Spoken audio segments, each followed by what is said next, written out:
Vis gražėjančios draugystės sanatorijos direktorė Violeta Kaubrienė sako druskininkus pamilusi dar studijų metais, kuomet vasarodavo Latėžeryje organizuotose Kauno medicinos instituto stovyklose. Taigi nenuostabu, kad 1972 metais po studijų ji su vyru Algirdu dirbti gydytojais atvyko į mūsų kurortą. Algirdas Kaubrys ir dabar dirbo draugystės sanatorijoje fizinės medicinos ir reabilitacijos bei kardiologinės funkcinės diagnostikos gydytojų. Ponia Violeta, šiandien dirbantį administracinį darbą, gydytojos praktiką prisimena su nostalgija. Jos atminty išlikusi pirmoji pažintis su druskininkais, kuomet čia buvo daugybė poilsiautojų iš visų Sovietų Sąjungos respublikų ir jai su vyru, jauniems medikams, labai norėjosi dirbti šiame gražiame ir gausiai poilsiautojų lankomame kurorte. Latėžerį atvažiuodavome studentų stovyklas ir visada atvažiuodavome druskininkus ir grožėdavomės, kokie gražus druskininkai ir jų gamta. Ir tuomet paskyrimą pasirinkome druskininkus, nors buvo gan nelengva įgauti.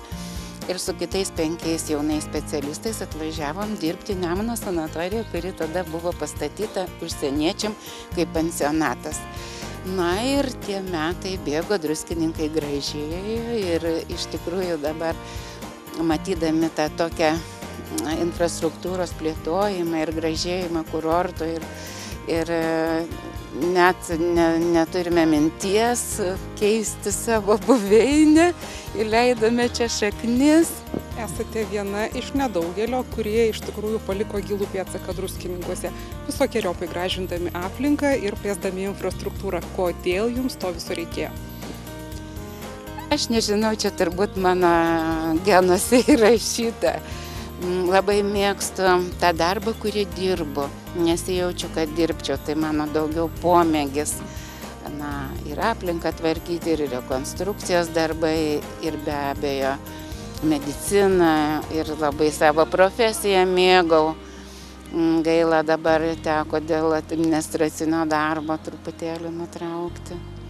Na, man gera čia dirbti ir gyventi. Violeta ir Algirdas Kaubriai susituokė dar studijų metais, o druskininkuose gimė jų vaikai Jurgita ir Gediminas. Jurgita Kaubrytė Melienė, baigusi Lietuvos muzikos ir teatro akademijos magistrantūros studijas, liko sostinėje ir dirba Balio Dvariono 10-metėje muzikos mokykloje fortepijono mokytoja.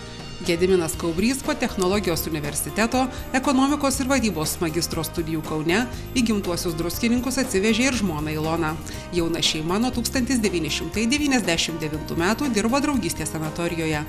Gediminui patikėtos vykdomojo direktoriaus pareigos, Ilona dirba direktoriaus pavaduotoja rinkodarai. Manau, kad tai tikrai yra neblogai, kadangi jeigu vaikai vis tik tai grįžta čia, reiškia miestas jiems yra brangus, iš tėvų jie perima tam tikrą patyrimą, meilę miestui, tęsia darbus pradėtus. Manyčiau, kad tai yra gerai, kada čia užaugęs gyveni, mokais ir grįžti, toliau dirbti, manau, yra labai svarbu ir gerai. Na, baigus universitetą gavau kvietimą grįžti į druskininkus, padėti tėvams jų darbuose. Ir iš tikrųjų matydamas, kad druskininkų kurortas atsigauna ir matydami tos atsigavimo ženklus, vis tik tai buvo be galo įdomu čia dalyvauti. Toje visoje matyti, kaip kurortas po truputėlį vystosi ir štai mes turime puikų miestą, kuriame yra labai malonu ir gera auginti vaikus ir čia gyventi. Ar yra smagu, kai iš tikrųjų po vienu stogu praktiškai dirba kelios dinastijos? Yra sunku, nes tu turi ypatingus reikalavimus. Tai va, bet kompanija yra labai smagu ir gerai ir smagu pasidžiaugti tais bendrais rezultatais, kuriuos mes pasiekėme.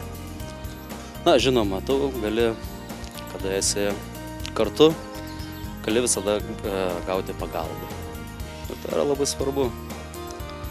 Šiandien Violeta ir Algirdas Kaubriai džiaugiasi 4 anūkais. Rugilė Marija ir Bernardas gyvena Vilniuje, o Ričardas ir Gertrūda gyvena šalia. Mergaitė laiminga, kad gyvena druskininkuose.